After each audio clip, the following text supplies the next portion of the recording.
High সবাইকে, শুভ দুপুর। প্রচুর রোদ্দুর, শীতকালে রোদ বলে ভালো লাগছে।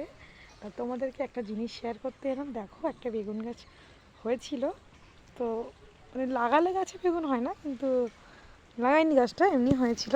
কত সুন্দর বেগুন হয়েছে, অনেক খেয়েছি তুলে, আবার হয়েছে। এ দেখো, এখানে এই ডালটায় দুটো বেগুন হয়েছে। দেখো ফুল এসেছে।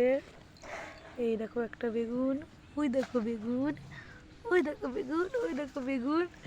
আজকে একটা বেগুন তুলেছি, এটা কালকে তোলার মতো হয়ে গেছে। এটা কালকে তুলে বেগুন পোড়াবো। এখানে আছে, আর ঠিক আছে, কত বেগুন হয়েছে গাছটাতে। গোলাপ গাছে গোলাপ হয়েছে দুটো, যত্ন করা হয় না, কি করব। এই দেখো ছোট্ট একটা ফুলের কড়ি, কেমন লাগছে বলো। আর ওইগুলো কি গাছ?